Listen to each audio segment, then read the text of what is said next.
Okay, we're here because it's our job to be here and talking to you all about whatever it is we're going to talk about tonight. It's Anchovies Anonymous, episode 1. It's the pop-up show. I don't know if there'll ever be another one, but we're going to do it tonight anyway, guys. I've been sitting around, farting around, messing around, goofing around, and I decided to go ahead and message my co-host for this pop-up show tonight, and he foolishly said yes, and so here we are. Guys, you know who I am. We already got people in the chat already chilling. What's going on, Mr. Burks, Mr. Westhoff? Let me bring on the official anchovy for the evening. Hi, I'm an official anchovy. Mr. Chat. It's funny, you timed that perfectly. I just finished my bowl of ice cream, like right when you like called me up. I'm not saying that I don't have cams in your house, but that's fair. Do you get a pretty good angle? Yeah, it's okay. It's okay. Oh, well, I'll help you. I had a sense of what was going on. It was fine. It was fine. Chad's finished. Yeah, he's almost done. I'll watch one more Roseanne episode and then I'll message him. He literally, when I jumped on, he was like, yeah, you know, it was between talking to you or watching Roseanne season 3. And I'm like, I don't know if that's a compliment. Like, dang. He's like, it's interesting because it's like a I don't know if that's a Gen X show or a millennial show because it's late 80s, early 90s. I don't know what it is, but you are a Gen Z anchovy, aren't you? I'm a millennial. Are you millennial? I'm 90s, yeah. You're like the tail end of the millennials? No, I'm 90. I'm the beginning of the millennials. Really? Yeah, I'm 1990, yeah. I had no idea. Yeah, I have never watched an episode of Roseanne, but I do remember it being on not TNT, like one of the replays. One of the replays things, the one that my grandma used to watch it. Yeah. So I was more into like Frasier. Okay. Than anything else. And the Drew Carey show. But now that I'm older, like I hate sitcoms. And it's the laugh tracks that I just cannot do. You know, I know a lot of people that are like that with the laugh track. Because I came up with it, it doesn't bother me. Because it was normal, it doesn't bother me. But I do get it. I do understand this is weird. And then I do remember very specifically when shows started saying at the beginning, such and such was filmed before a live audience. Yeah. And most of these things are filmed before a live audience. That's the reality. So some of it is laugh track, but some of it's also real. But you can oftentimes tell when it's the track and not the real stuff. So, you know, there is that sort of thing. So I get it. For me, I came up, Roseanne I wasn't like I was at that point in my life, I was not a weekly watcher. So I think I was mostly watching it on repeats as well. But it's just one of those that has caught me. It's stayed with me.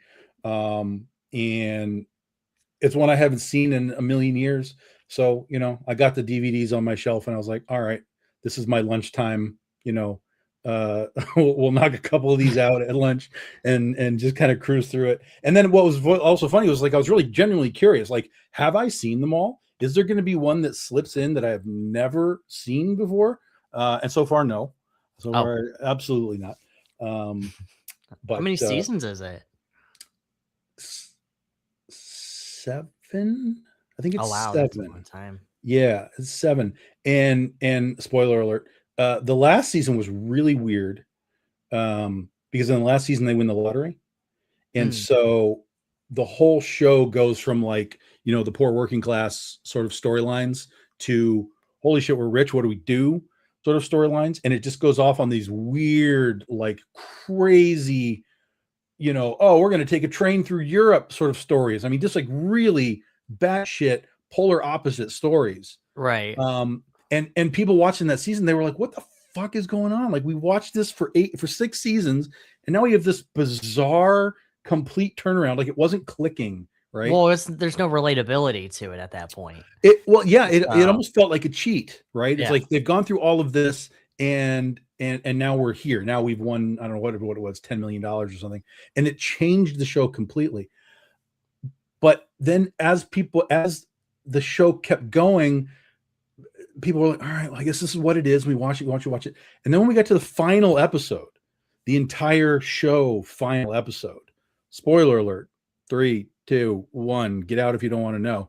The final episode ended with us being told that the entire final season was Roseanne's stories, because she was a writer throughout this thing. She was writing stories, and it actually flashed back to a previous season where Dan had died, or he had a heart attack, and but then in the next season, like, he was okay, But what we realized was that last season was Dan did actually die, and she was just writing stories for herself, and those were the episodes that she was telling. So she imagined what would happen if Dan still lived, what would happen if we won the lottery, what would happen if we met these people, what would happen, blah, blah, blah. So then the final episode came, it was like, no, everything is as we remembered it when Dan had that heart attack, except that he did die, and I'm just writing this off for myself.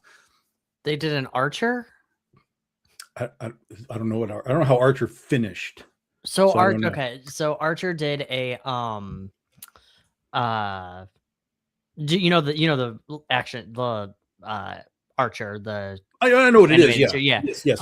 So there was a season. In the seasons like 3, he gets shot. Okay.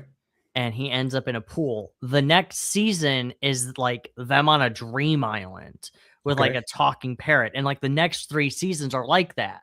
Yeah. Well, then you find out later after that he's been in a coma the entire time, and all those seasons are similar. Yeah. Yes. So they pulled a Roseanne, is what they did. Yes. Yeah. So yes, they pulled a Roseanne. On that. Now I understand where they came from, because originally what they said though is that Archer was supposed to die, but then FX did say, "Well, no, we want more," and they renewed it. Yeah, and then they're like, well, all right, well, fuck it, we're just gonna have fun, and then they did those 3, and then So got it. Yeah, that's basically what happened. Yeah. Mm-hmm. Yeah. And I love the ending. I thought it was a great ending. I thought it was, especially after the chaos of the season, I was like, you took me home. It's depressing, and I think that's why people didn't like it, because it's depressing that Dan died, and it's like, oh fuck, dude died, like, god damn it. But I liked the ending in a similar sense. Are you familiar with the Rocky movies in any capacity? So when you get to Rocky 5, after he got the crap beaten out of him by Drago, right? They come back to America, and they find out that their lawyer fucked them. Well, they lost all their money, they lost all their house, like they have zero, and they go back to, like basically Rocky 1, when they had nothing, they're living in a small apartment, whatever. And then he's trying to help another kid come up as a boxer. So he becomes like the guy who helped him in the original Rocky. So it's sort of this full circle thing. Like, I'm the boxer. Now I'm the trainer helping the boxer and all that kind of stuff. But it's a very depressing ending, that final movie. Even Sylvester Stallone was like, yeah, I don't like it. It's not that he doesn't like the movie, but he was like, I couldn't end the Rocky saga on that because it was too depressing, which is one of the reasons he came back and did Rocky Balboa, the 6th movie, to kind of, we'll give you a little bit of punch up, guys, and make it a little more happy, as opposed to the depressing end. But I thought it was a great ending. I thought it was a great circle. You completed the circle. You started here, you went all through this, and you came back, and that's where you were. So I always liked that too. Yeah. Also Dallas and Patrick Duffy. Yeah, there was a time where Patrick Duffy was killed, and then one day Pam woke up and walked into the shower, and he was alive. It was all a dream. What movie is this? This was Dallas, the TV show Dallas, with Oh, the okay. Ewings, the oil and all that from the 70s and 80s. I know Yellowstone. No, that's now. Dallas was Yeah. 70s, 80s. That's a very grandma and grandpa show. Because Oh, even when my grandparents watched it, I was like 8, watching it with them. mhm. So back in the day, it was the big like who killed Sue Ellen or who shot JR, and ended up being his wife. Sue Ellen shot him, and Who shot Lassie? yeah, it was crazy. It was crazy. The old school like Dynasty and Dallas. Dynasty, I remember. Yeah, same era, that Yeah. type of stuff. All the rich people and all of the rich people problems, that kind of stuff. So, Rich people problems. rich people problems. Well, if your wife's shooting you, that's a problem. It's something you're It's gonna not have to really a figure rich out. person problem though. That's just a problem. Like It's true. poor It people doesn't who matter shoot, how much money you have. If your wife's shooting you, it's kind of a problem. there's something going on. There's Yeah. something going on. Yeah. Yeah. Speaking of, So the bottom line is, Chad, you beat out Roseanne. I did. I thank you. I'm Yeah. I'm excited. Yeah. I guess I was about to watch because I've been watching Lincoln Lawyer on Netflix. Wow. Yeah, it's actually really good. It's about this lawyer who is kind Is it of Lincoln? he's Lincoln. Yes, it's Abraham Lincoln as a funny. Actually, I made that joke to my mom because she was the one who got me. It's about this lawyer who drives around in a Lincoln, and he works in his big Lincoln car. Oh. And he's like helping clients who might be guilty or they might be innocent, and it's like all this web of just stuff that happened, like conspiracy theories and everything. And it's really good. It's 4 seasons. It's based on some books because of course it is. But they're on the 4th season, just got greenlit for a 5th season, and I'm on season 3 right now, so I've been binge watching that. And Buffy has been the other one that I've been watching. I'm almost done with season 3. But you've seen that before. Yeah. Okay, I've seen bits. I've never done like a full watch of Buffy, but I've done like seen like bits and Sure. like just throughout. But this is like my full rewatch of it, I guess. But fun thing is that my friend and I yesterday we had brunch with my wife and some of her friends. We all came over and we watched Shark Exorcist. Oh. And boy, was that's a thing. a thing. That's a thing. It's not good by any means. It's a thing. It is. But fun fact, do you know the movie Catnado? That rings a bell. Yeah, that does ring a bell. So, but there's a lot of animal nados. There are. Nados. Yeah. Catnado is also on Tubi. So Shark Exorcist and Catnado both on Tubi. Okay. We watched Catnado first. We got maybe about 20 minutes unwatchable. Yeah. I'm surprised you got that far. I was too. There was only one scene where I was like, hell yes, is where they had this cat like plush toy and they made it burst out of the guy's chest. And I was like, okay, yeah, that's pretty funny. Like, I like that a lot. And then we were like, you know what, let's watch Shark Exorcist. Yeah. We decided to turn that on. Tom, it's the same director. Oh, is it really? Yes, wow. It is. So Donald Farmer is the guy's name, and he does like if you see any of those like shark or like weird low budget movies, yeah, it's 90% sure it's him. Well, yeah, when I turn on those things, I often will see the same movie logo or company logo. So when I see it says Wild Eye Studios, I know what I'm getting because I've seen Wild Eye stuff a dozen times. What does Wild Eye do? Garbage. Okay. just garbage movies. Yeah. I couldn't tell you specifically, but it's like when I pick a movie that I already know is bad, like I'm just going to watch a bad movie. But then Wild Eye comes up. I'm like, oh my God, these guys again. Like but what it does though, is it gives me sort of that pseudo hope in me. Like, look at what these guys are doing. I see them all the time. Look how many pieces of shit they've made and they're still making them. And they're clearly having a good time. Oh, the Velocipaster is what they did. Okay. Yeah. All right. Okay. I know who they are. You're talking about Wild Eye releasing? Yeah. Okay. Yeah. So, but I'm like, these guys are out there. They're having a good time. They're making movies. They are I know Sure. them because I know the logo now. I'm like, oh, Wild Eye, I know those guys. So while they all are well aware that they're making nothing, they're still getting that experience of making a movie, and they're on Tubi and they're on Amazon and they're on, Yeah. just like, I got to give them kudos, man, because that's got to be really hard. I mean, we make comics, and it's Mhm. like, we know how difficult that is. Yeah. We know how difficult it is to get people to pay attention to what we're doing, and then here's these guys sort of at a step above us, where they're trying to wrangle and make a film. Like, oh my god, and then they got to get it into distribution and stuff. So, I give them kudos for making this stuff, and I've watched their stuff. So, you know, I uh, it's funny because I agree with you. Like you can't hate these guys and you have to give them respect for going the extra mile. And I was 100%, talking with Sabrina with this. What? 100%, Yeah, 100%. and I Yeah. was talking with Sabrina and my wife about this yesterday while we were sitting there, and I go, it's really interesting what these people are doing. Is it's all none of it is like AI, none of it is Mhm. like going to be into that, and they're going to continue doing these movies like these low budget clip art, schlocky stuff, and that's going to be the stuff that us as people are going to appreciate even more now that like AI movie stuff is happening. Oh, Um, yeah, yeah. 100%, So, 100%. and I Yes. would, it's funny too, because when I was watching Shark Exorcist, like the whole thing is terrible. Like, I mean, it is just terrible. Was there thought put into it? Oh, absolutely. Like Mhm. these kids are hysterically bad. They're all having fun with it. Like it's just so goofy. Cat NATO comes around and he was able to afford gore effects. Like, he was able to make, like, a girl's eye, like, it looked terrible, but, like, pop out, Yeah. like, a jaw being broken, and I'm like, "Oh, he upgraded." There's also a second Shark Exorcist, by the way.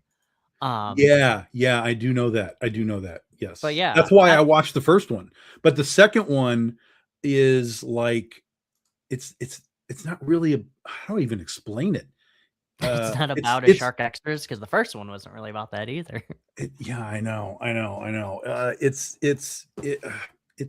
just it's not even a movie. Like, the second one was Right. like almost a stage play or something. Like, it was really, really, what the hell are we doing? What Um, the hell are we doing? but that's the only reason I watched the first one, is that I saw that there was a second one, and I was like, oh, all right. It was worthy of a sequel, worthy of a sequel. So I was like, yeah, let me watch the first one, and I went, yo, and then I watched the second one for like 3 minutes, and I was like, nope, this is not the same thing. I don't. It's I can't do whatever that is. So, See, um, and that's why a lot of these movies, when you have them, like there's Bigfoot Exorcist, Shark oh yeah, Exorcist. yeah, yeah, yeah, yeah. These are Donald Farmer's movies. Like the only one that had a sequel was Shark Exorcist, Mhm. which I don't understand why, because none of those movies, there's those types of movies that just don't need a sequel. I love that Mr. Burks has seen this, because that end credit scene. Did you watch it It's through to so the end weird. credit scene? Yes, I did, and I have no idea. It was so uncomfortable. It's shot in a Yeah, mall, yeah, like it's in a sea life that in the 12 Oaks Mall how they have yeah, the yeah, big. yeah, It's yeah. shot in those in a mall, and she's like cuddling these sharks, and I was waiting for like security to like come and take this woman away, and I thought she was special needs It was because so weird. it It was was so so weird. beyond weird. Yeah. Like, it would have made more sense if you put it in the middle, and I hate the fact that we're reviewing this movie. It was if you would have put it in the middle where she was talking to that special needs child, the Uh-huh. possessed ghost shark, Yeah. was like, just put it in between there, but no, they left it at the end, and I'm like, "What the fuck?" Also, Yeah, it did props feel like it was just leftover footage, and they yeah, were like, we could just put this in for like an end credits scene and use it because we filmed it. yeah, But 10-minute end credits yeah, scene. and it was really long too. It Yeah. was super long. No, um kudos though to the Ghost Shark or the shark, because Ghost Shark's a way better movie, like a Oh, million for times sure. better movie, Yes, and that yes, yes. movie's great. The demonic shark for deciding to go to a carnival, like, because I was even sitting there going, I think it would just be really funny if he possessed this girl and it's just him like doing human things. Like, what's a corn dog? Oh my god, this is awesome. And he eats it like a shark. And he eats it like a shark. Like, you just make him do the shark stuff as a human, and it would have been I would have like, fuck yeah. You have to hire Jim Carrey for that. That's the only way you make that movie is Jim Carrey. Jim Carrey, we need you to pretend you're a shark. You'd be like, okay, yeah. He's in. I would totally do that. Yeah. Incidentally, if anyone wants to make $1 million next year, I've got the business plan for you. Okay. It's going to cost you probably about 20 or 30 grand, but it's a perpetual $1 million a year thing. So, Jim Carrey, Ace Ventura, When Nature Calls, the second one, he's doing the rhinoceros, where he's sitting in the rhinoceros, like watching people, and then it's getting hot, and he comes out the back end of the rhinoceros. So that rhinoceros is up for sale right now, and all you'd have to do is buy that thing and go around, take it to Comic-Cons, and let people go. I knew exactly what you're thinking of. Yes. How much is it? Well, I don't know. They estimated it's probably going to run, like I said, somewhere around 20, potentially up to 20 grand for this. Does it move? This thing? It's a freestanding rhinoceros. Yeah, but like, does it have the moving parts inside to make it move? Or I didn't go all into the thing. It had pictures and stuff. The picture that it had like the side open. So it was clearly you're able to get in and move around. How much actual prop stuff is left in there? But that's not really the point. The point is that you want everybody to get in and stick their head out of the rhinoceros's butt and take their picture for $10 and do that as many times as it takes to make $1 million. Tom, I think you have something there. Oh, I have no doubt. Yeah, I have no doubt. I have no doubt. Because the way that people pay to sit in the Batmobile, and I'm going to like put my rhinoceros next to the Batmobile and go, anyone can sit in the Batmobile. Who wants to stick their head out of a rhinoceros hat? Like, I win. Plus, my pictures are cheaper. How much is it to sit in the Batmobile? Usually, because you sit in it and you get your picture taken. So usually it's like $25 or something, something like that. That's a lot. So it's a lot. Yeah, it's a lot. Which Batmobile? Oh, I've seen all of them. I've seen the. So it's just people have had the Tumbler, people have had the Keaton, people have had the Adam West, like whatever they bring, all kinds of stuff. It's like they had when we were at Texas, somebody had built up a never-ending story zone, so you could go get your picture riding Falcor, the white dragon. I feel like I've seen that one done before. Yeah, but again, it's like $25-$30 to go and sit and get your picture taken. And should do a scene where you're trying to save Atreyu. You try to pull on the reins in the mud. Here's a horse in the mud. Go ahead and sit next to it. Sit next to it and try to save it, you dummy. Well, it's kind of the same thing when people go to Disney World and they send like the Millennium Falcon and they've paid like, $30-$40 to do that. It's insane. I mean, you already paid the $2,000 just to get into the park, and even then, you kind of spent $2,000 to sit in the Millennium Falcon. Because I know, and we've talked about this before with conventions, is where people will go spend their $90 at the front door to go get an additional $30, autograph from Jeremy Renner or something. Then they just leave, and it's so climbing into a rhinoceros and sticking your head out of its butt isn't a terrible idea. No, not in the slightest. It's the most original thing. Here's the other one. The other idea that I had was Stripes, the Bill Murray movie Stripes, where they're in the army. Him and Harold Ramis are in the army. Okay, so that's a movie you have to watch. Okay, a fantastic movie. At the end of it, they have this what they call the urban assault vehicle that the government has made, and basically it's an old 70s 80s RV for the time, and so it looks like that on the outside, but on the inside it's all tricked out and it's actually like a weapons mobile thing, but it's based on a real design that existed and existed. So one time I was on the road and I was driving and I went past this lot and there was one of those things sitting in the thing and it was for sale. And I was like, that's the urban assault vehicle. That's the EM50 right there. And so my brain immediately switched. Why am I not buying that using that to travel around to cons and converting it so that when I get to the con, I can park it inside and let people pay to run around in it while I'm at the con, and then pack it all back up into the urban assault vehicle and go to the next con. So the car would actually be making me money while I'm at the con too. Right. Yeah. So you'd be, that would be your actual thing that makes money, and then your Big Dog Inc. would just be your, well. Yeah. So what you're saying is Rhino's Butthole, Big Dog Inc. You got something there. Yeah.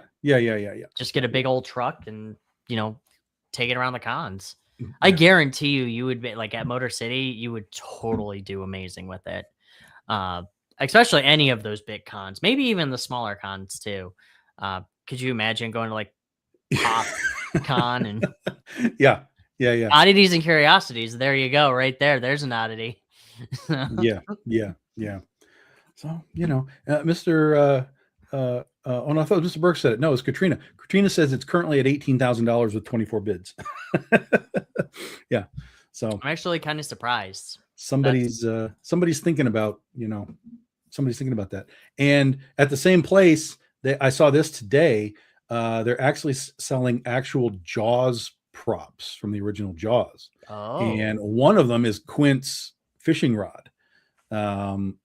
Like screen used. Yeah. It's from the movie. It's not like a weird side prop or anything. It has been screen matched to be the movie, and it's already at $50,000 for the rod.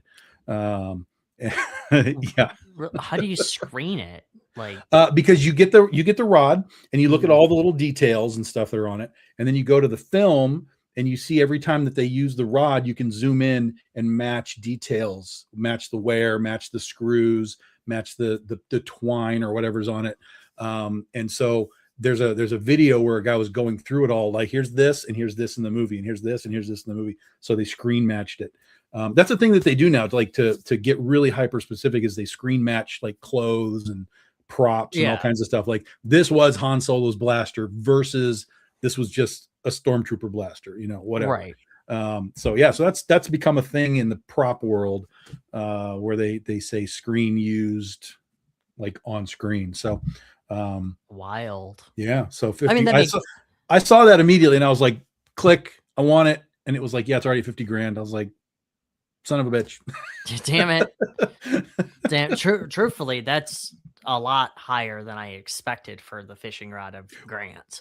I could have seen it going for 50, but it's at 50 like already, right? Like early in the bidding. So right. I was like, that's going to run $100,000 probably. At this rate, it's going to run $100,000. If you want to talk about rich people problems, but yeah, I know, right? Where am I going to put Quint's rod in my house? On the wall or something. That's a rich person problem. That would be an interesting story, right? Is to have this rich guy who's just like, I don't know what to do with my money, and he's just got like all these fucking props. He's just going to like the Hollywood things and just like buying like, oh, I'll just buy Jaws stuff, and then his house is just like a hoarder's house, but it's all filled with billions of dollars of just amazing shit.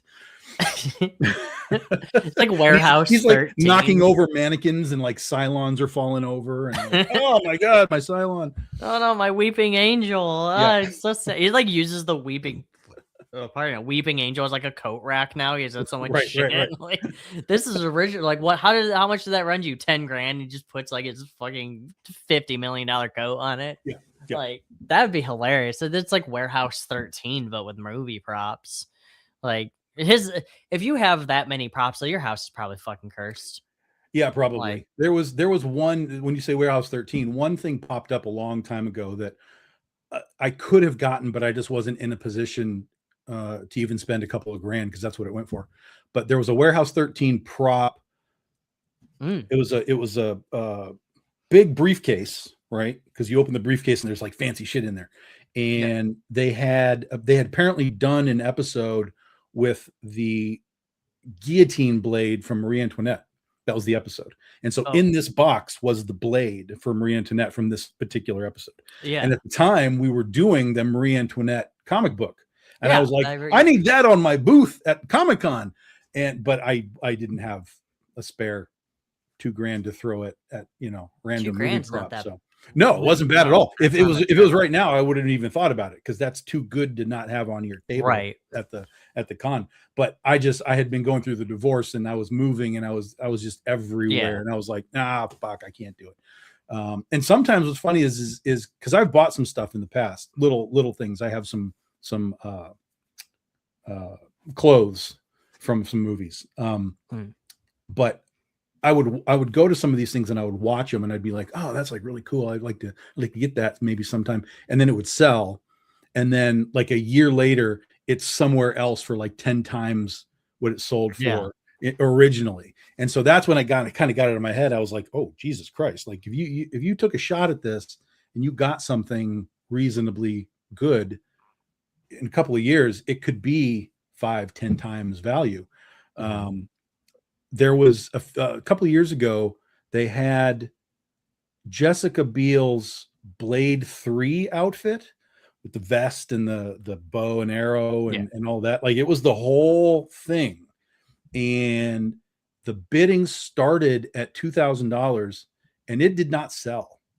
And I was kind of like, that seems like it should have gone. Yeah, Like no kidding. that's low enough that it should Imagine have if they gone. didn't wash it. Like to my point, it's like a lot of perverts I feel like would have been like, oh damn, this is great. Like, what if they didn't wash this?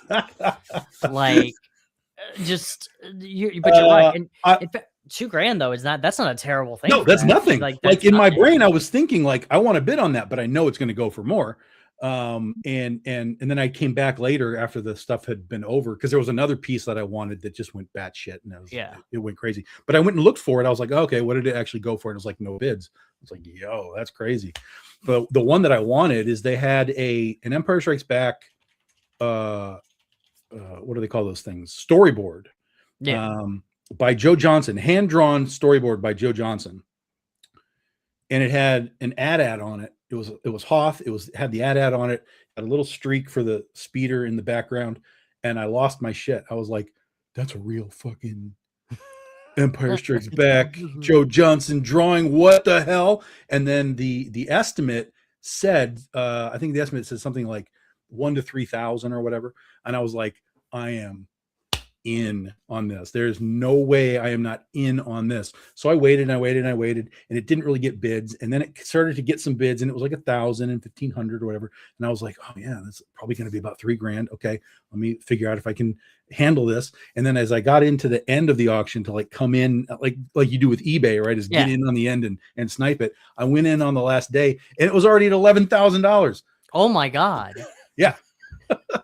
So I was like, well, that's a huge jump. Like, was there any particular like thing? I mean, they just underestimated it, I guess. You know, they just were kind of like, it's such a weird. To me, I was like, this is a brilliant item. I want this on my wall right there. I want to see it every day of my life. But to them, it was just like, well, it's just sort of a drawing. But yeah, it went for $11,000. So, oh well, we're in the wrong business. Wrong business. I know, right? That's what we got to do. So when I make my movie, when I make Princesses versus Zombies, I'm going to get storyboards hand drawn so that I can sell those things and be like, hey, here's the Mrs. White storyboard when she lops off the zombie head. Give me $11,000. It's on Tubi. Yeah, it's on Tubi. It's on Tubi. You know, right after you watch Shark Exorcist. Did you? Sure. To be fair, though, Tubi has probably skyrocketed. I mean, I can't. No, that's not true at all. I can't think of any franchise they've actually like jump started. No, but they give opportunity. You know, they do. They give you the opportunity to be seen, and that's all you can really ask for. And Amazon does the same thing, right? It's you can upload your stuff to Amazon. I don't know what all the deals are. I mean, I've listened to some movie making people talking about how the deals are sometimes shaky and whatever, but I'm like, yeah, but you made a movie and it's on fucking Amazon. Like that's right. That to me is like, you did something right, man. Like, congratulations. I'm following your path. In this. So what was there was recently a movie that was put on Amazon called like Crystal Tiger. I don't know. Amazon Prime. Nope, I can't find it. That was fast. It's like it's one of those movies that's like a really long title. Okay. But it was like a Tubi movie, and it was all filmed on a hand cam, and there was no windscreens on the microphones, and it was just it was so bad. Well, Shark Exorcism had fucking windscreens on their microphones. It was almost obnoxious. Well, yeah, I mean, the dudes are just filming that shit on their iPhones. I mean, that's they're not concerned. Not even, it was a hand cam. You even see the guy who's like using the hand cam, like, you know, trying to do it. So he's like in the reflections. Yeah. Like, it's just, it was now I'm genuinely curious on what the hell this movie was called. White. Yeah, RJ, you're right. I've heard this, that RJ, or that Tubi is relatively good to their people. And a lot of people, Really? yeah. And there's a lot of people, especially in the horror world, who are like, look, Tubi has the stuff that you're not seeing anywhere else.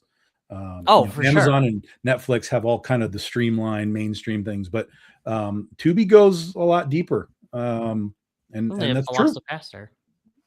Well, yeah, I mean, they have this stuff like the public domain stuff. They have Velocipastor, they have like Cannibal Hooker, and like Space Truckers, and all these other movies that nobody's gonna fucking want to watch except weirdos like us. Except those Tubi folk. Except the Tubi folk. And it's just like, yeah, why wouldn't you? I could definitely see them treating their people well, because people are gonna watch it.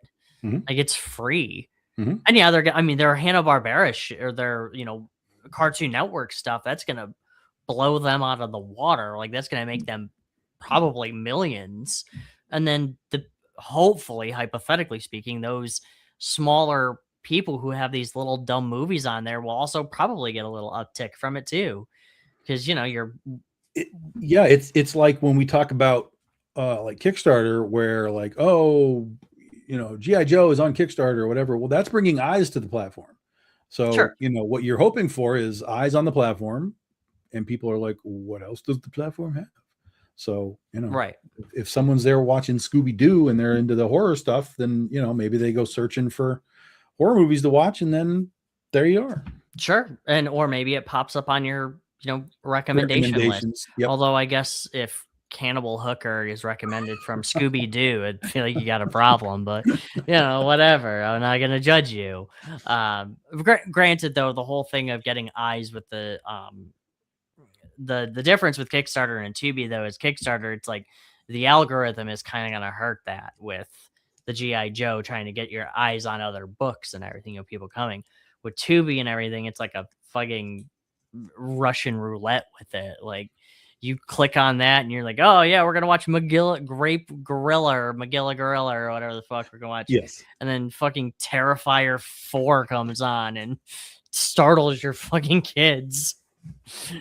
Or what was that one? Zombievers, yeah. Or Attack of the Killer Donuts. I couldn't get through the Zombievers. Couldn't do it. I feel like that's not to that point of that movie.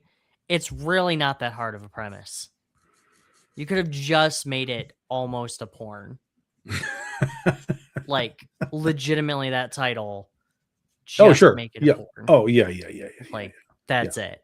Well, there probably is a porn parody made of it, I'm sure. And it's called like Zombievers and has a Z at the end. With a Z. Yeah. I probably watch that. Yeah. Well, yeah. I know what your DVD collection includes. Listen, Orgy of the Living Dead, and what was that other one that I picked up? Night of the Orgy or whatever. That one of those, because I was at that Oddities Con.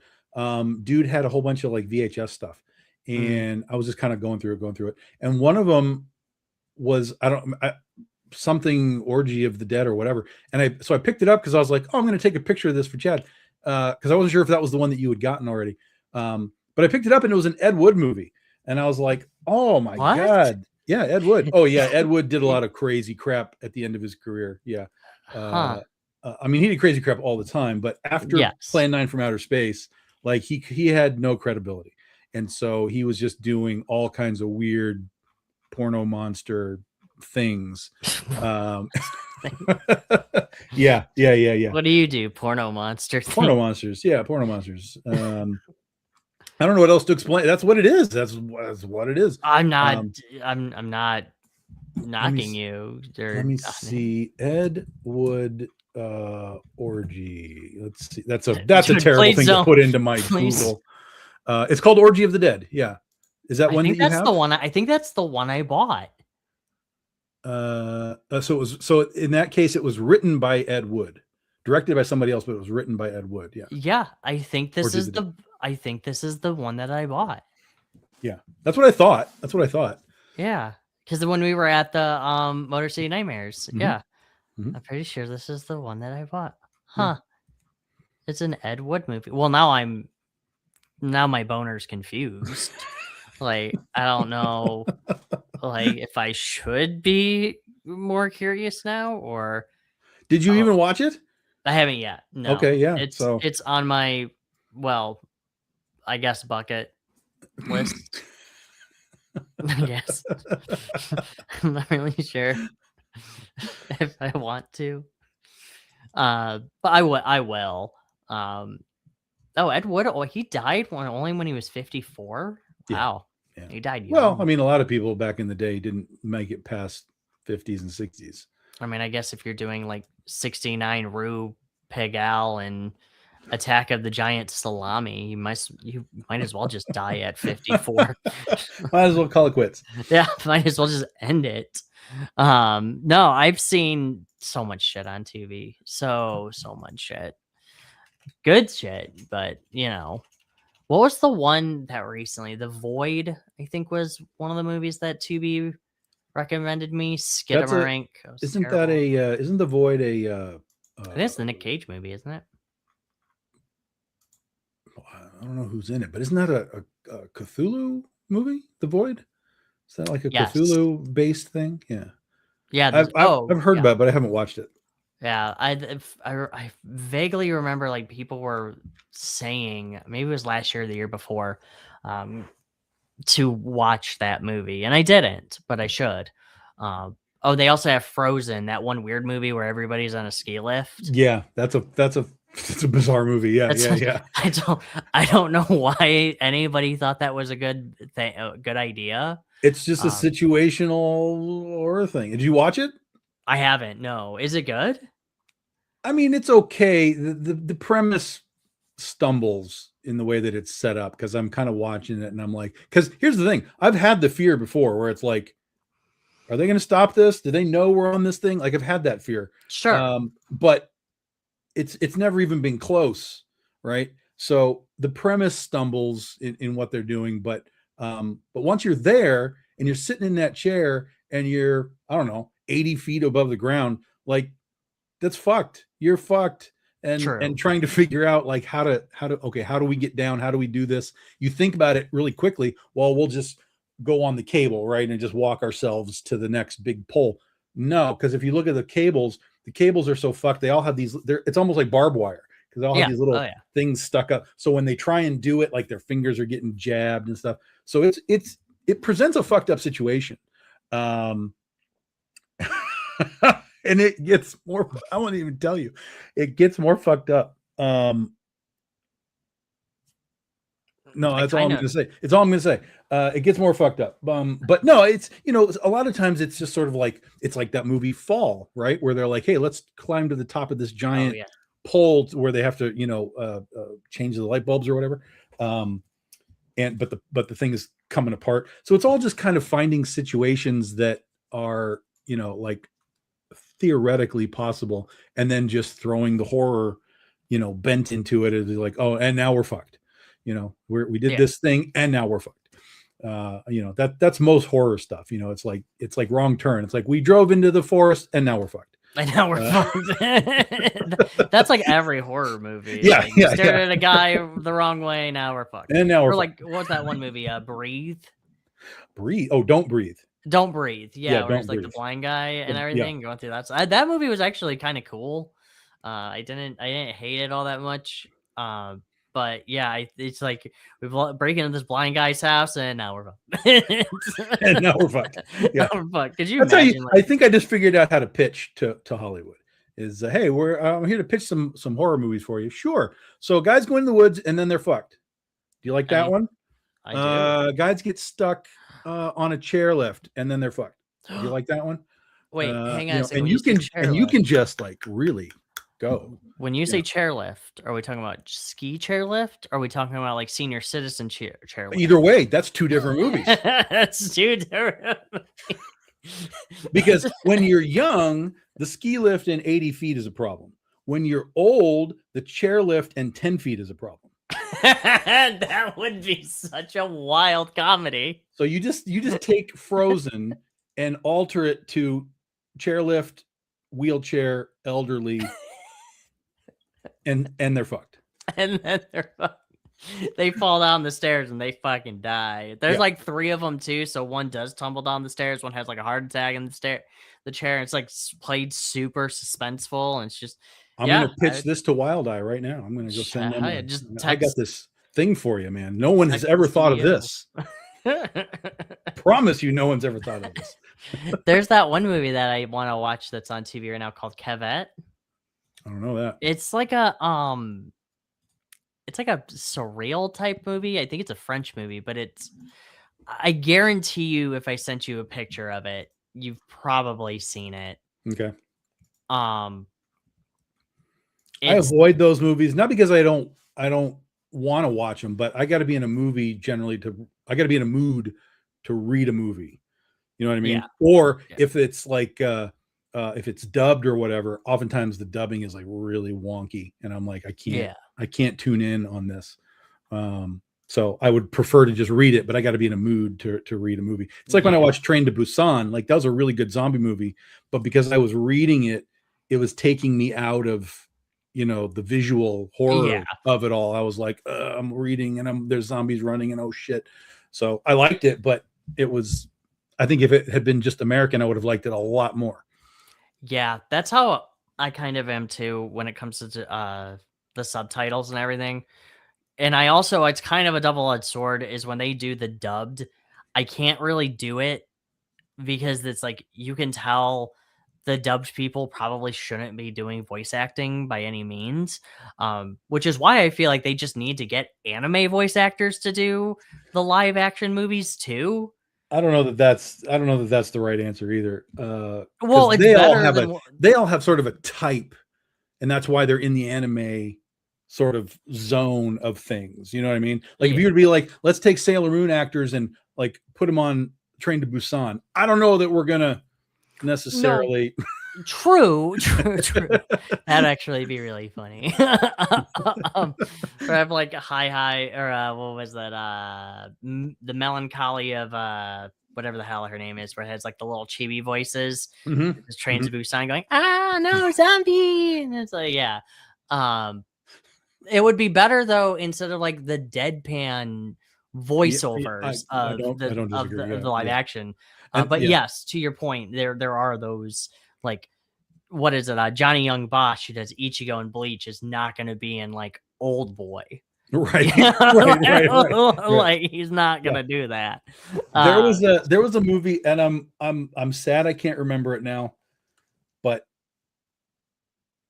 maybe I'll come up with it as I'm talking about this. It was I think it was Swedish, or Norway or something like that, somewhere up there. And it was an alien, like a UFO movie where girl, like her dad gets abducted by aliens theoretically, and then her life has gone on and she's gotten into the UFO business and whatever. And but it's Norway. It's very like the Norway accents and stuff. But then one of the characters and what's also weird is that the movie clearly was dubbed, but they're speaking English. Like you can see their mouth when they speak the lines, it's English. They're speaking the English, but the words that are coming out, it's not right. It just, nothing feels right. And so that already is really, really strange. Like, why didn't you just use their? Maybe they had too thick of an accent or That's what I was something. about to say. Yeah, Just too but thick. even what's being used is still accent appropriate for like Norway or wherever this is. So you're getting a Norway, but it's like maybe less. But then there's a black girl in it. Tom. And I wasn't prepared to switch from Norway accent to hard Jamaican. Oh no. Like, I was like, there's no way that this is real right now. It was so disruptive and like, why doesn't she just talk like the Norway people? Like, it was so bizarre. It was just so bizarre. My wife and I were watching. Oh God, what were we watching? Oh, Bridgerton, because she loves Bridgerton. And there's this British black guy, and her response. So she's Chinese, so she does this all the time with the different nationalities all the time. She goes, "Is he?" And I think he was like Scottish or something. I think this black guy was, because they're all British or whatever. And then the main girl from the first season, this new season, is Chinese. Or half Chinese or something, and her anyway. So he starts talking, and she goes, "Is that black guy Scottish?" And I'm like, "Yes." Why? And she's like, "I didn't know black people could be Scottish." Like, it's like one of those things where it's like it takes you out. Like you're sitting there going like, and he had like a heavy Scottish accent. So you're just sitting there going, "Yes, babe. Black people can be any different type." But yeah, actually Buffy did that with the did you watch all of Buffy? No. So when Buffy dies in the first season, spoiler alert, because they didn't think that this show was ever going to go anywhere. Okay. So they planned it for her to die. Well, they decided to resurrect her, and then a new Slayer was born, which I still do not understand how Slayers are born by any means necessary. The woman who plays, I think her name is like Kira or something, is from New York. And she has a fake heavy Jamaican accent. And it is the most uncomfortable thing to listen to, Tom. Like, and it turns out though, I was reading this up about it, and they told her to do this that day.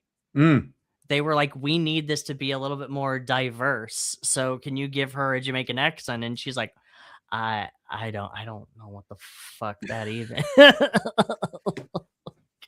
Wow. So every time she came on screen, I'm like, this is absolutely unbearable. Wow. I have no memory of that at all. Like, I've seen some Buffy, but there's no memory of that whatsoever. Holy smokes. Well, there's a reason why she wasn't particularly popular. I can imagine. Yeah. I mean, I actually didn't know about her either until I started watching more of it. Like, I was like, I didn't even know there was another Slayer. I didn't even realize Faith was another Slayer. Yeah, that I knew. Yeah. So I was like, because the whole point in Buffy was once a Slayer dies, another takes over. But because Buffy was resurrected, well, another Slayer was already, I guess, chosen. And then once that Slayer died, spoiler alert, she dies in season 2 or whatever, or the end of season. Anyway, she dies. That Jamaican one dies, and then Faith comes in. And I still don't understand how that works. Well, it's sort of like how they had to retcon the concepts of Doctor Who when they were like, you're supposed to only have 12, and then that's supposed to be the end of Doctor Who. But then they like dropped in like the War Doctor, like in the middle of all of this stuff, so that it fucked up all the numbering. And then once they did actually get to 12 was actually 13, so they were already past it. Then they started just retconning the whole story of everything. So like Jodie Whittaker, is that her name? Jodie Whittaker, yeah. She was like the 14th Doctor or some nonsense like that. And then they started technically she's the 13th. Yeah, but then the War Doctor fucks it up because the War Doctor sends everything wacky. But yeah, and then they just started to like reset the origins and the rules, and like, I was like, oh my god. Yep.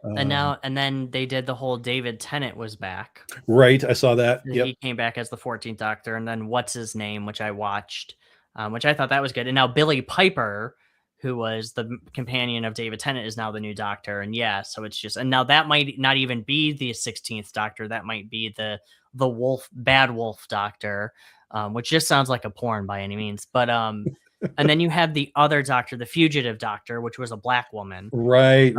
I forgot about that one. Yeah. It just went, man. Yeah. And I mean, obviously, we're in the world of pop culture and stuff, and things can't die, or your IP dies. Right. But, I don't know. I kind of feel like you should have found a finale of some sort. If those were your rules, found a good way to create a finale, and then if you want to do Doctor Who again, you can just sort of start from the beginning and say, we're gonna do a new set of 12 if you want to do that. Well, that's kind of what they did with the 12th Doctor. The ending of that, so the ending of it during the special is he got 12 more regenerations. Oh, but okay. To your point, it could have just been a soft reboot type thing where now he is completely new thing, and so they just kept going, and you're like, well, what the fuck? Now granted, I didn't hate the idea of them doing like the comic books and like the radio serials and the books and everything, just to kind of expand that universe, which was like, I guess the fugitive Doctor was from the radio serials or something, and then the War Doctor was John Hurt and all those. So you can definitely do that kind of stuff. Sure. It's just the main timeline movie or the TV show, you just kind of keep that self-contained. But the 15th Doctor, and I'm sorry, I cannot pronounce his name, and I don't really want to try. Well, I'm going to tell you this. He didn't know how to pronounce his name for a long time. He said that in an interview that he was pronouncing his own name wrong for a long time. Oh, good. I respect him. But I guess in that series, the fugitive Doctor, another like 4th Doctor, and then the War Doctor were all in different flashbacks. So I was sitting there going, okay, I know that Doctor, but who are these two? And then people are like, well, the first African-American Doctor is this guy. I'm like, no, it's actually the fugitive Doctor. And I'm just like, whatever. Whatever. It's not even Jodie Whittaker's not even the first female Doctor. So technically it's Donna Troy if you want to get technical. But anyway, I digress. So it's just, as much as I love Doctor Who, like I do, it can be a huge mess. So. I came into Doctor Who. Well, I watched Doctor Who as a kid when it was Tom Baker. I have limited memories of him and the scarf and the dog. K9? Yeah, K9. Yeah. So when K9. Doctor Who came back with who's the one and done guy? Christopher Eccleston. When that came back, I kind of gave it a shot for a minute. I liked him. He was my favorite. For me, like the first few episodes, I was like, what are we doing? There's like farting aliens and like trash cans are eating people. I'm like, what are we doing? And so I just fell out of it. I was like, nope, this is not for me. And then, and it kept going, and then Tennant came around, and I think the Tennant stuff had wrapped when I met Matt Terry Smith. Castor, who's my editor. We met her at Comic-Con, and we became friends, and they were big into Doctor Who. And so they were telling me like, yeah, you got to watch Doctor Who. It's like really good. I was like, you guys watched the Farting Aliens show? And she was like, well, listen, you don't necessarily have to watch the Eccleston stuff to just start at the Tennant stuff, and you'll be fine. Like this, you'll get caught up. I feel bad. I spoiled Katrina's time. Sorry. And so then I was like, well, listen, if I'm going to watch this, I may as well watch it not from the beginning, but from the Eccleston beginning, and just run through it. And so I did, and I ran through it, and I was like, this is rough, guys. This is really rough. But I really like what hooked me was Rose. Rose was the thing that took me through the whole thing. Oh. And so when I got to the end and they were doing like, the switcheroo, I was like, oh, okay, let me go into the Tennant stuff. And so when I watched the Tennant stuff, I was in. I was like, whoa, now I'm in. I like what's going on here. The Bad Wolf stuff was great. I was like, oh no, I'm completely in. All the way through to the end. Rose. I was like, oh shit. And then when it switched over to the new guy, Matt Smith, I didn't vibe on him. I Mhm. didn't vibe on the chick. Amy Pond. Amy Pond. I didn't vibe on her. I didn't vibe on Rory. See, I loved Rory. I thought he was great. I know a lot of people did. A lot of people did, Oh. but I didn't like either of them. But I think it's partly just because I was on the Rose bandwagon, so I didn't want a shift. Yeah, But I watched it all, and the stories were okay, and you got like River and all that kind of stuff came in, and I was like, all right, this is fine. But then it got to Capaldi when he switched out and went to Capaldi. I did not like Capaldi at all. I couldn't watch Capaldi. I was like, this is not a doctor that I have any interest in dealing with. And so it took me a long time to finally just get through his like couple of seasons or whatever it was. Long time, and I just grudgingly went through it just to see, because I knew that Whitaker was coming, and I was like, okay, that's an interesting like reset. Yeah. So let me watch the Capaldi stuff, so I'm prepared for whatever it is they're going to do with Whitaker.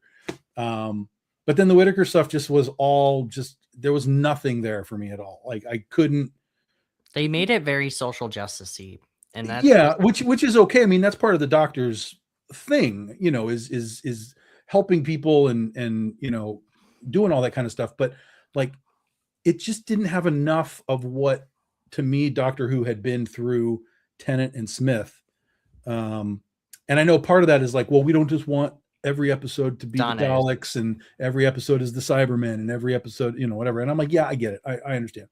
But when you have this new sort of dynamic with a lady doctor, I think you do want some aspect of the Daleks and the Cybermen and whatever, because now they have to alter what they're doing and their comprehension of what the doctor is or could be. So I was kind of looking for that, but instead we got sort of this weird, what we got, and it was like and sex, and then there was like 4 companions. Like, does she need 4 companions? Like that seems like a lot. So it just didn't vibe for me, and so that kind of just took me out of the Doctor Who sort of world, and I was like, well, it is what it is. And then I just now I just kind of watch it through TikTok, because people just post clips all the time. Yeah. So I've seen what the next Doctor was doing. I've watched it. I watched people react to it. I saw Tennant come back. I saw Rose come back. I was like, I feel like I've watched it just through TikTok. So Neil Patrick Harris is in it, and that's right. That's right. That's right. He's the toy man or whatever the hell his name is. Yeah. I really liked the 15th Doctor's stuff. I know a lot of people were kind of like, like he's not that great, but he kind of grows on you. He's just like this big sweet pea of a guy, and it's definitely a countermeasure from like Capaldi was a little bit more gruff and like just all this other stuff. So I was like, oh, this is nice. He's also very gay, and I thought that was fun. Like he just has like a little tutu on, and he's in a club like spinning around in a tutu. I'm like, that's pretty funny. Like I like that a lot. So now that Rose is back, listen, I don't know what you want me to do, Katrina. I'm sorry. Go watch it. I'm not trying to stop you to watch. We're all talking about stuff that's 20 years old. So, well, not all of it's 20 years old, but some of it. So now, actually, what I didn't like the fact that they brought back Tennant as the 14th Doctor or whatever. I thought that I didn't watch it, but I thought it was a mistake. I was like, I don't want this. I understood what you were trying to do, but you already did it the first time. And because they were like, oh yeah, now David Tennant is the Doctor, but also the 15th Doctor is the 15th Doctor. And I'm like, didn't you already do that with Rose, where you separated him from himself? Like, this is just the same thing. It's what is that evolution type? Anyway, it's some kind of scientific evolution thing where they split into 2, but they're the same thing. And so I'm like, I get what you're doing. Yeah. It's just stupid. like don't do that. I'm just gonna stick with my Tennant. I've got the Blu-rays. That's my box, literally. My box set.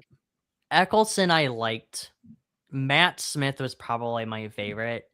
And I love Tennant too.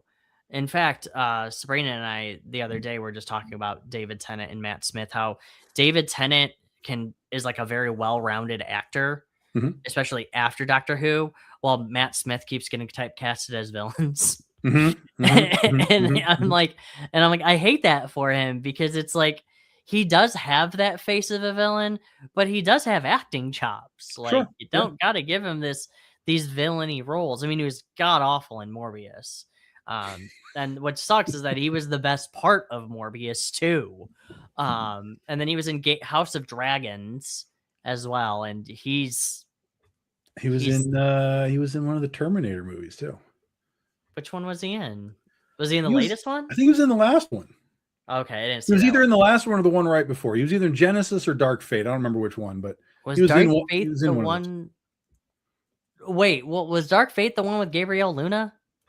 Yes, that was the last one. Yeah, where they rebooted sort of the whole thing.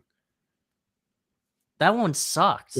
Oh yeah, terrible. Yeah, for sure. Oh yeah. Well, when you start your movie with killing John Connor in the past, something's wrong. You've done Right. something wrong. I was like, yeah, I saw that movie in theaters too, and Oh yeah. I was surprised I didn't walk out. Kind of like Yeah. Jasper. I was surprised that you liked The Bride. I didn't like it. I'm not saying that I liked it, but I liked the attempt. I think is what it was. I liked the attempt, and there's good things in it.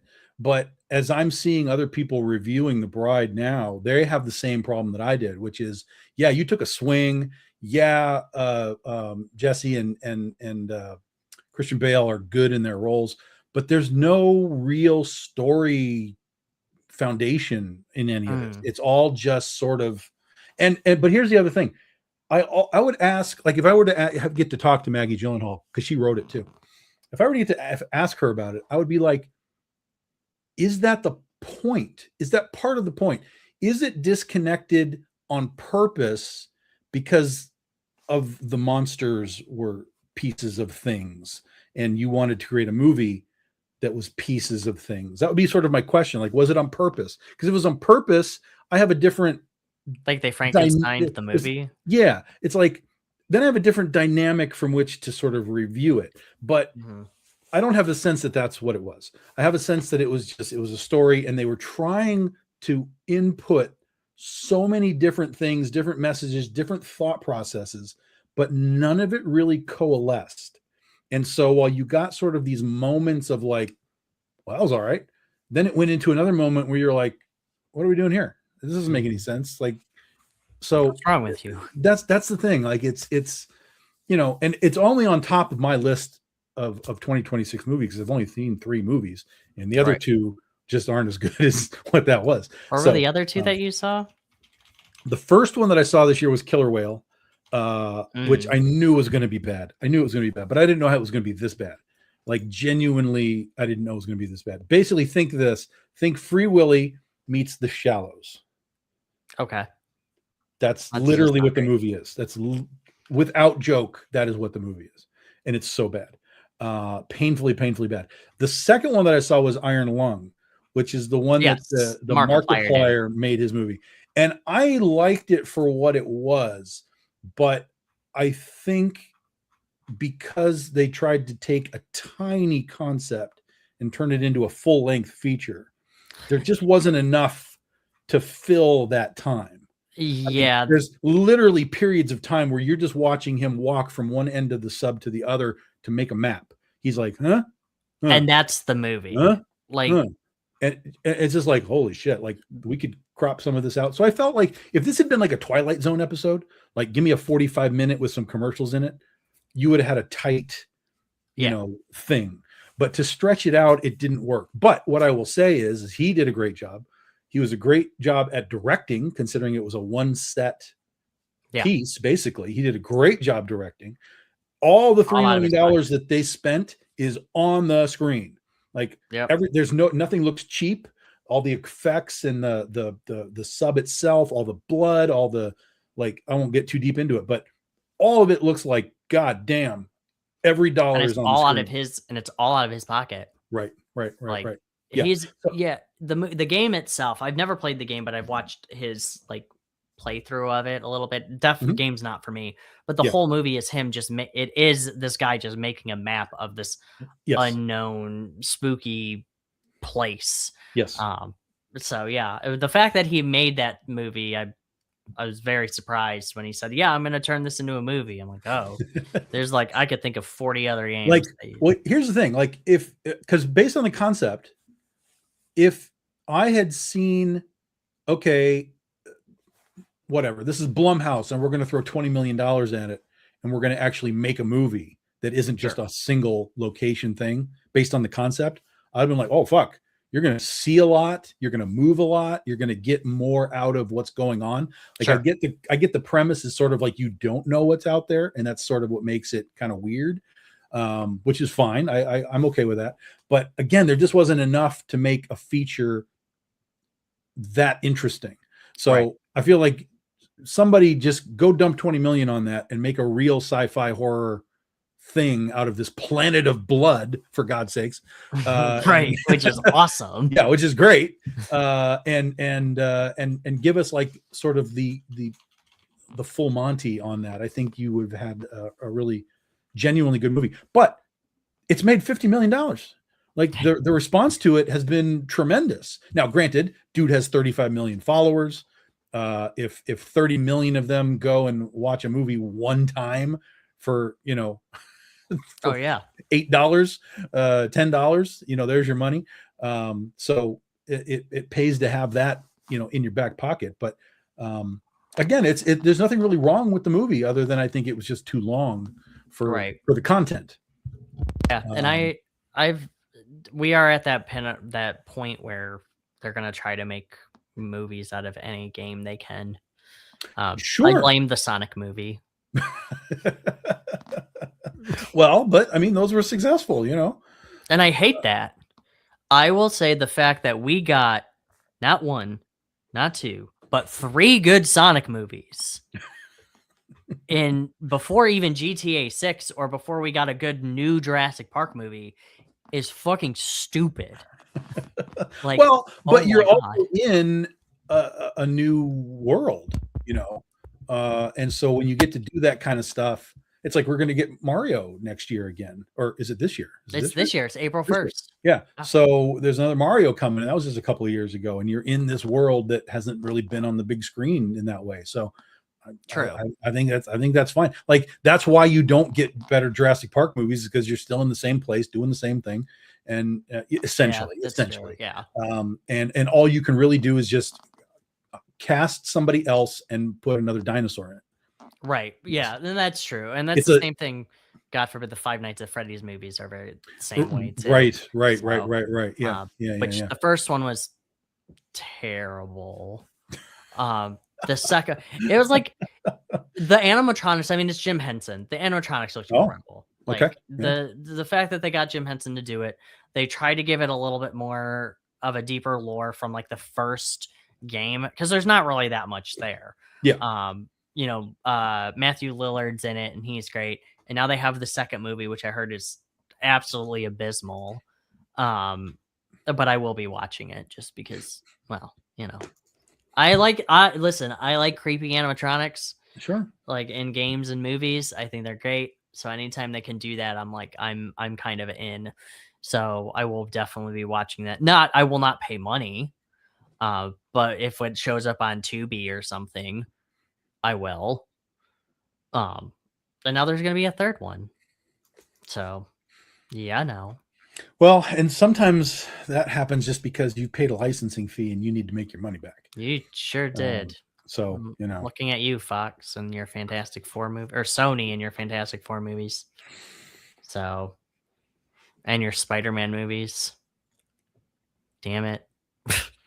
Listen, Kraven the Hunter. The Spider-Man movies were okay. It was the villain movies that were that Kraven movie. The Venom movie. I didn't hate the first 2 Venom movies. I did not hate those. I love those movies. I thought the first one had a charm to it, but I don't think it's. I watched it. I came out going, that was all right. I watched it again, and I was like, it's not what I thought it was. It's not. It didn't work. It doesn't hold up. It's a dumpster fire, but you just can't stop watching. But Hardy is really good. Like he's really good. The interaction between him and Venom, like, that's good. But like the rest of it is like, I don't know what's going on. The second one I hated. I loved all the Carnage stuff, but I fucking hated that movie. Oh my God. I didn't see the third one. Oh, and the third one is even worse. The third one's Yeah. worse. The third one's Yeah, just this is we're just oh my god. So Craven's it went off a unwatchable. cliff, but they all did well. So you They're know, also all consistent, and I hate that. Like yes, that's the thing you give those two movies props for, unlike Morbius, Craven, and whatever the other one was, Madam Web or whatever. It's like these yeah. ones were at least consistent with what they wanted to do. Well, and So the weirdest part I think there is, hey, we made this really popular Venom movie. Let's make some other bad guy movies and make sure that none of them talk about Venom. right, Like you have the opportunity to make your own Venomverse. cohesive thing, Venomverse, and you were like, nah.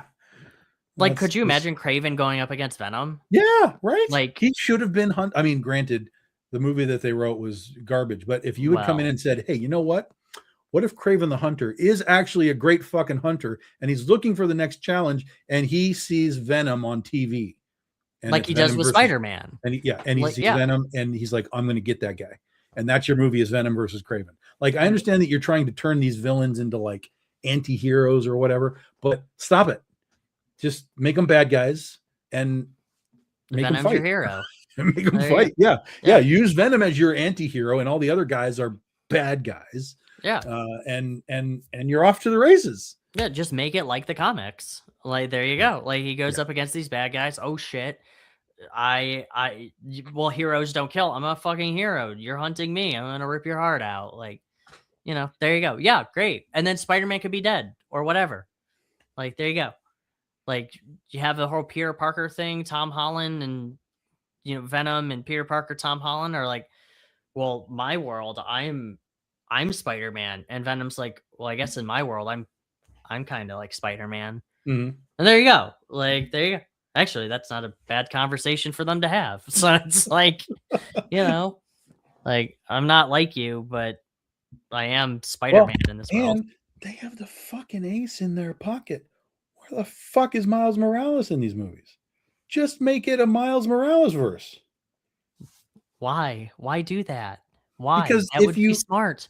Like, it's like you already know it worked in the animated, so why not say, okay, our Spider-Verse is Miles.